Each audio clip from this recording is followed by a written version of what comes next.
Word of advice. No matter how hard you think today is, don't forget that tomorrow is going to be 10 times worse. Welcome back to the Sleepless Tales reading of the Metamorphosis by Franz Kafka. We're starting on Chapter 2. In the previous chapter, we had our main character fellow, Gregor, turning into a bug and then getting yelled at by his mom and his dad, and also his boss. Anyways, let's get started with the reading for Chapter 2. You guys are doing great. Don't forget to like, comment, and subscribe. Alright, let's get this started. Chapter 3. Oh wait, no, Chapter 2. Oops, I was on the wrong chapter. Chapter 2. Gregor first woke up from his heavy, swoon-like sleep in the evening twilight. He would certainly have woken up soon afterwards without any disturbance, for he felt himself sufficiently rested and wide awake, although it appeared to him as if a hurried step and a cautious closing of the door to the hall had aroused him. The shine of the electric streetlights lay pale here and there on the ceiling and on the higher parts of the furniture, but underneath, around Gregor, it was dark. He pushed himself slowly towards the door, still groping awkwardly with his feelers, which he had now learned to value for the first time, to check what was happening there. His left side seemed one single, long, unpleasantly stretched scar, and he really had to hobble on his 2 rows of legs. In addition, one small leg had been seriously wounded in the course of the morning incident. It was almost a miracle that only one had been hurt, and dragged lifelessly behind. By the door, he first noticed what had really lured him there. It was the smell of something to eat, for there stood a bowl filled with sweetened milk, in which swam tiny pieces of white bread. He almost laughed with joy, for he now had a much greater hunger than in the morning, and he immediately dipped his head almost up and over his eyes down into the milk. But he soon drew it back up again in his disappointment, not just because it was difficult for him to eat on account of his delicate left side. He could eat only if his entire panting body worked in a coordinated way, but also because the milk, which otherwise was his favorite drink, and which his sister had certainly placed there for that reason, did not appeal to him at all. He turned away from the bowl almost with aversion and crept back into the middle of the room. In the living room, as Gregor saw through a crack in the door, the gas was lit, but where on other occasions at this time of the day, the father was accustomed to read the afternoon newspaper in a loud voice to his mother, and sometimes also to his sister. At the moment, not a sound was audible. Now, perhaps this reading aloud, about which his sister always spoken and written to him, had recently fallen out of their general routine. But it was so still all around, in spite of the fact that the apartment was certainly not empty.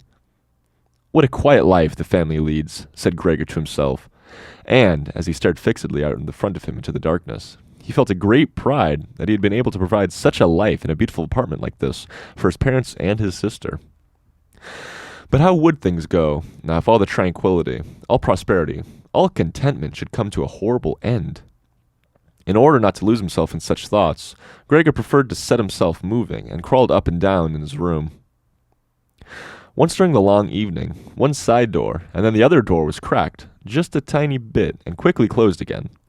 Someone presumably needed to come in, and had then thought better of it.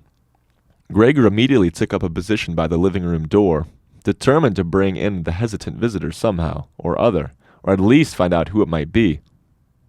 But now the door was not opened any more, and Gregor waited in vain.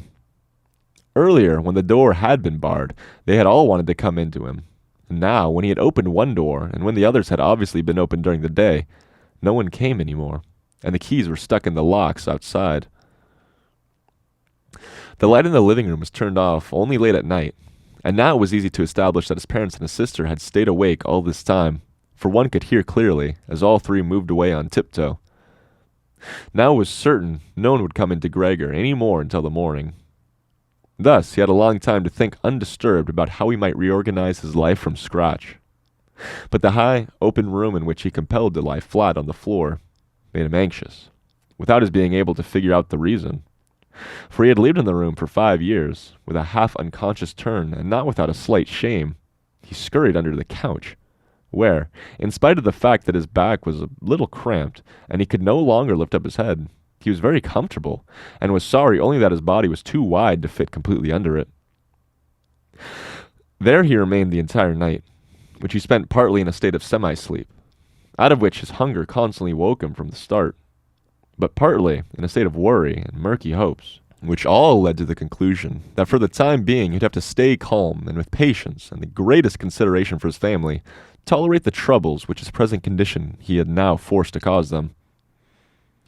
After early in the morning, and it was almost still night, Gregor had an opportunity to test the power of the decisions he had just made. For his sister, almost fully dressed, opened the door from the hall into his room and looked eagerly inside. She did not find him immediately, but when she noticed him under the couch, God, he had to be somewhere or the other, for he could hardly fly away. He got such a shock that, without being able to control himself, she slammed the door shut once again from the outside. However, as if she was sorry for her behavior, she immediately opened the door again and walked in on her tiptoes, as if she was in the presence of a serious invalid or total stranger. Gregor had pushed his head forward just to the edge of the couch and was observing her. Would she really notice that he had left the milk standing? Not indeed from any lack of hunger, and would she bring in something else to eat more suitable for him? If she did not do it on her own, he would sooner starve to death than call her attention to the fact. Although he had a really powerful urge to move beyond the couch, throw himself at his sister's feet, and beg her for something or other good to eat. But his sister noticed right away with astonishment that the bowl was still full, with only a little milk spilled around it. She picked it up immediately, although not with her bare hands, but with a rag, and took it out of the room. Gregor was extremely curious what she would bring as a substitute, and he pictured to himself different ideas about that. But he never could have guessed what his sister, out of the goodness of her heart, in fact, did. She brought him, to test his taste, an entire selection, all spread out on an old newspaper. There were old, half-rotten vegetables, bones from the evening meal, covered with a white sauce that had almost solidified, some raisins, and almonds, and cheese, which Gregor had declared inedible 2 days earlier, a slice of dry bread, a slice of salted bread smeared with butter. In addition to all this, she put down a bowl, probably designated once and for all Gregor's, into which she had poured some water. And out of her delicacy of feeling, since she knew that Gregor would not eat in front of her, she went away very quickly, and even turned the key in the lock, so that Gregor could now observe that he could make himself comfortable as long as he wished. Gregor's small limbs buzzed at a time, for the eating had come. His wounds must, in any case, have already healed completely. He felt no handicap on that score. He was astonished at that, and thought about it. How more than a month ago he had cut his finger slightly with a knife, and how his wound had hurt even through the day before yesterday. Am I now going to be less sensitive? He thought, already sucking greedily on the cheese, which he had strongly attracted to him right away, more than all the other foods.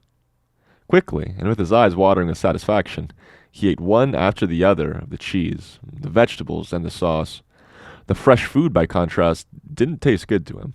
He couldn't bear the smell, and even carried the things he wanted to eat a little distance away. By the time his sister slowly turned the key, as a sign that he should withdraw, he was long finished, and now lay lazily in the same spot. The noise immediately startled him, in spite of the fact that he was already almost asleep, and he scurried again back under the couch. But it cost him great self-control to remain under the couch. Even for a short time, his sister was in the room, because his body had filled out somewhat on account of the rich meal, and in the narrow space he could scarcely breathe. In the midst of minor attacks of asphyxiation, he looked at her with somewhat protruding eyes, as his unsuspecting sister swept up with a broom. Not just the remnants, but even the foods which Gregor had not touched at all, as if they were now useless, and she dumped everything quickly into a bucket, which she closed with a wooden lid, and then carried it all out of the room. She had hardly turned before Gregor had already dragged himself from out under the couch, and stretched out and let his body expand. In this way, Gregor got his food every day, once in the morning, when his parents and the serving girl were still asleep, and a second time after the common noon meal, for his parents were, as before, asleep then for a little while, and the servant girl was sent off by his sister on some errand or other. Certainly, they would not have wanted Gregor to starve to death, but perhaps they could have endured finding out what he ate other than by hearsay. Perhaps his sister wanted to spare them what was possibly only a small grief, for they really were suffering quite enough already. What sorts of excuses people had used on that first morning to get the doctor and the locksmith out of the house, Gregor was completely unable to ascertain, since he was not comprehensible, No one, not even his sister, thought that he might be able to understand others. And thus, when his sister was in her room, he had to be content with listening now and then to her sighs and invocations to the saints. Only later, when she had grown somewhat accustomed to everything, naturally, there could never be any talk of her growing completely accustomed to it, Gregor sometimes caught a comment which was intended to be friendly or could be interpreted as such. Well, today it tasted good to him, she said. If Gregor had really cleaned up what he had to eat, whereas, in the reverse situation, which gradually repeated itself more and more frequently, she used to say sadly, now everything has stopped again.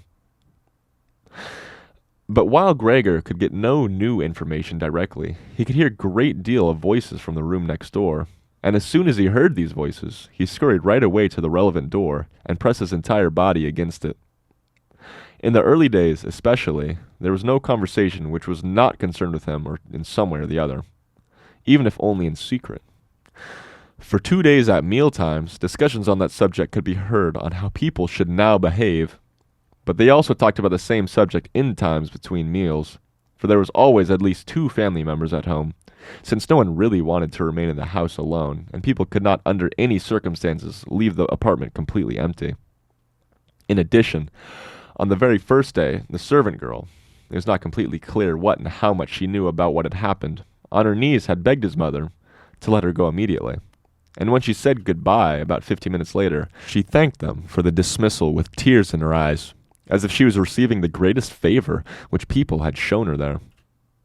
And without anyone demanding it from her, she swore a fearful oath not to betray anyone, not even the slightest bit. Now his sister had to team up with his mother to do the cooking, although that didn't create much trouble because people were eating almost nothing. Again and again, Gregor listened as one of them vainly invited another one to eat, and received no answer other than, thank you, I have enough, or something like that. And perhaps they had stopped getting anything to drink, too. His sister often asked his father whether he wanted to have a beer, and gladly offered to fetch it herself. But when his father was silent, she said, in order to remove any reservations he might have, that she could send the caretaker's wife to get it. And then his father finally said a resounding no, and nothing more would be spoken about it. Already during the first day, his father laid out all the financial circumstances and prospects to his mother, and to his sister as well. From time to time, he stood up from the table and pulled out a small lockbox salvaged from his business, which had collapsed 5 years ago previously. Some document or other, some notebook. The sound was audible as he opened up the complicated lock, and, after removing what he was looking for, locked it up again. These explanations by his father were, in part, the first enjoyable thing that Gregor had the chance to listen to since his imprisonment. He had thought that nothing at all was left over for his father from that business. At least his father had told him nothing to contradict that view, and Gregor, in any case, hadn't asked him about it. At the time, Gregor's only concern had been to devote everything he had in order to allow his family to quickly forget everything as fast as possible, and all this misfortune that they had brought them into this state of hopelessness. And so, at that point, he'd started to work with a special intensity, and from an assistant had become almost overnight a traveling salesman, who naturally had entirely different possibilities for earning money, and whose successes at work at once were converted into the form of cash commissions, which could be set out on the table at home in front of his astonished and delighted family. Those had been beautiful days, and they had never come back afterwards, at least not with the same splendor, in spite of the fact that Gregor later earned so much money that he was in a position to bear the expenses of the entire family. Expenses which he, in fact, did bear. They had become quite accustomed to it, both the family and Gregor as well. They took the money with thanks, and he happily surrendered it, but with the special warmth was no longer present. Only the sister had remained still close to Gregor, and it was his secret plan to send her, in contrast to Gregor she loved very much, and knew how to play the violin charmingly, next year to the conservatory, regardless of the great expense which would be made up in other ways. Now and then, during Gregor's short stays in the city, the conservatory was mentioned in conversations with his sister, but always only as a beautiful dream, whose realization was unimaginable, and their parents never listened to these innocent explanations with pleasure. But Gregor thought about him with scrupulous consideration and intended to explain the matter ceremoniously on Christmas Eve.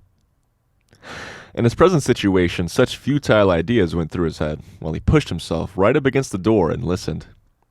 Sometimes, in his general exhaustion, he couldn't listen any more and let his head bang listlessly against the door, but he immediately pulled himself together, for even the small sound which he made by this motion was heard nearby and silenced everybody.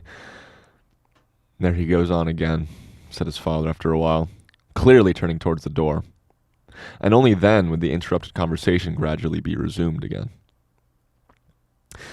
Gregor found out clearly enough, for his father tended to repeat himself often in his explanations, partly because he had not personally concerned himself with these matters for a long time now, and partly also because his mother did not understand everything right away for the first time, that, in spite and all bad luck, a fortune, although a very small one, was available from the old times, which the interest, which had not been touched, had in the intervening time gradually allowed to increase a little. Furthermore, and in addition to this, the money which Gregor brought home every month, he kept only a few florins for himself, had not been completely spent, and had grown into a small capital amount. Gregor, behind his door, nodded eagerly, rejoicing over this unanticipated foresight and frugality. True, with this excess money he could have paid off more of his father's debt to his employer, and the day on which he could be rid of this position would have been a lot closer, but now things were doubtless better the way his father had arranged them. At the moment, however, this money was nowhere near sufficient to permit the family to live on the interest payments. Perhaps it would be enough to maintain the family for 1 or at most 2 years, that's all. Thus, it came only to an amount which one could not really take out, and which must be set aside for an emergency. But the money to live on must be earned. Now, his father was a healthy man, although he was old, who had not worked at all for 5 years now, and thus could not be counted on very much. He had in these 5 years, the first holidays of his trouble-filled but unsuccessful life, put on a good deal of fat, and thus had become really heavy. And should his old mother now maybe work for money, a woman who suffered from asthma, for whom wandering around the apartment even now was a great strain, and who spent every single day on the sofa by the open window laboring for breath? Should his sister earn money, a girl who was still a 17-year-old child, whose earlier life still had been so delightfully, that it was consist of dressing herself nicely, sleeping in late, helping around the house, taking part in a few modest enjoyments, and above all, playing the violin? When it came to talking about this need to earn money, at first Gregor went away from the door and threw himself on the cool leather sofa beside the door, for he was quite hot from the shame and sorrow. Often he lay there all night long. He didn't sleep a moment and just scratched on the leather for hours at a time. He undertook the very difficult task of shoving a chair over to the window. Then he crept up on the windowsill and, braced in the chair, leaned out the window to look out, obviously with some memory or other of the satisfaction which that used to bring him in earlier times. Actually, from day to day he perceived things with less and less clarity. Even those a short distance away, the hospital across the street, the all too frequent sight of which he previously cursed, was not visible at all anymore. And if he had not been precisely aware that he lived in the quiet but completely urban Charlotte Street, he could have believed that from his window he was peering out into a featureless wasteland, in which the grey heaven and grey earth had merged and were indistinguishable.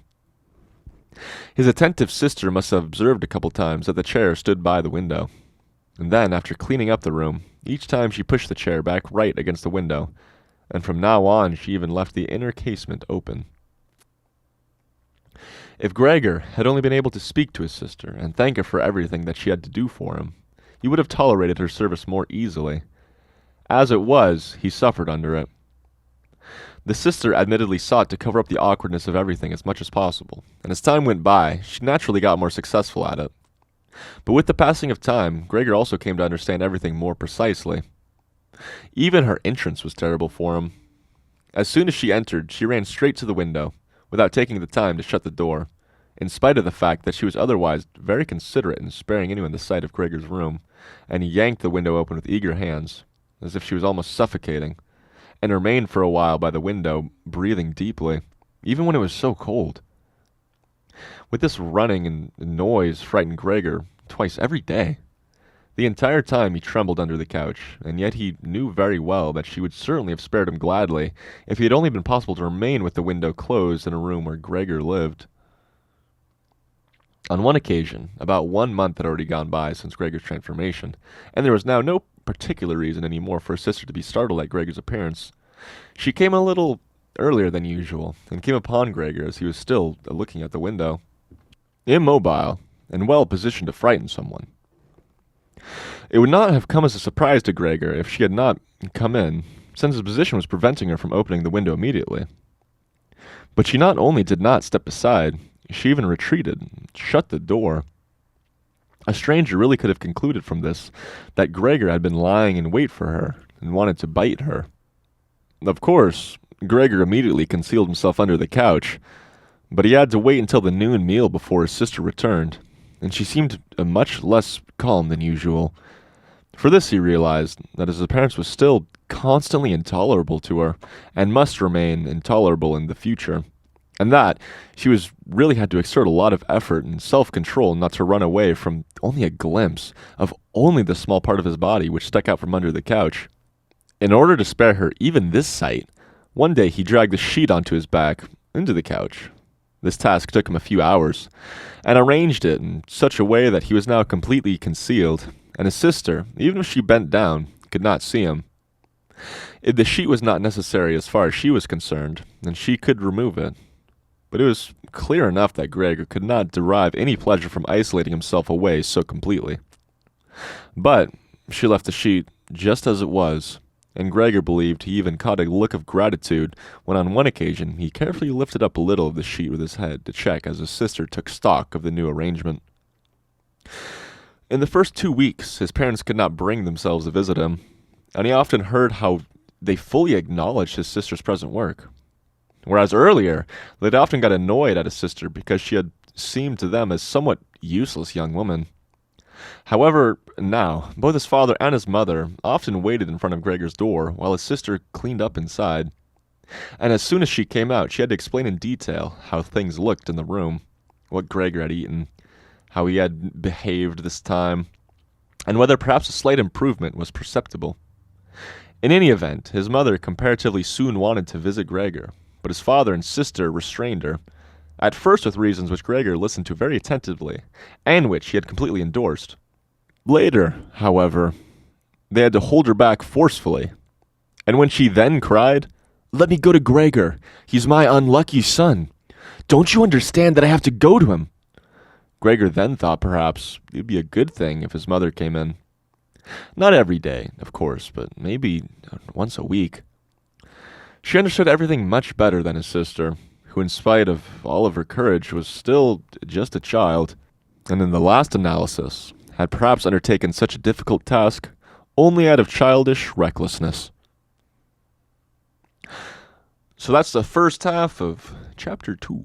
We'll be finishing up, as per usual, tomorrow. I'll catch you then. We're about halfway through this. We're on page 41. This chapter ends on, let's see, 52. So it looks like tomorrow's section is going to be pretty short. We're making great progress to this. We're about halfway through the book. Doing great, guys. Don't forget, I love you. I got to remind you every day. Don't forget as well, like, comment, favorite, subscribe. The upvotes are, in fact, on the left. Don't forget about them. Anyways, you sleep tight now. Tuck you in. I love you.